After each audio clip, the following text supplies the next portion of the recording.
President Barack Obama begins a major push today to tackle gun violence during his final year in office. The president will be meeting with Attorney General Loretta Lynch to discuss options for tougher gun restrictions.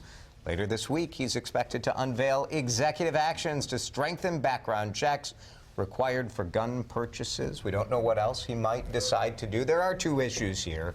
You have the issue of what he's going to do and how he's going to do it.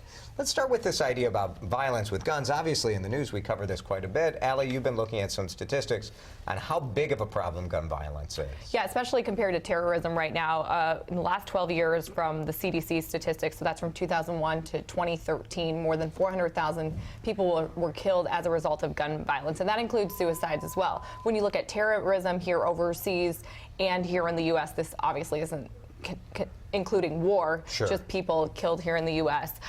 3,000 people were killed as a result of terrorism. So a big disparity in the numbers. Both significant problems, obviously. It's not to say one is not a problem, but it does say, look, we've seen a lot of legislative action on terrorism and on different security at airports and things like that.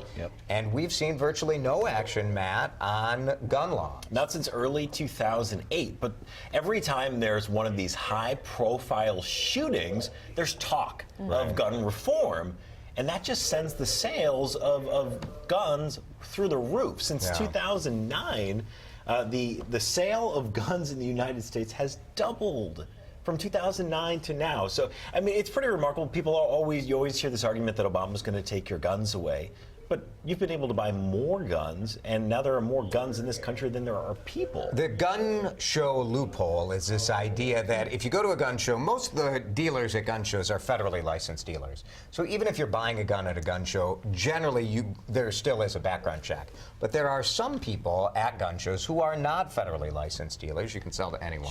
So perhaps the president would say, like, all right, we're going to let you, Matt Brickman, sell one gun to your uncle or to your friend. But if you sell 5 guns a year, you're maybe a dealer, and you need to do background checks. That's something we could see.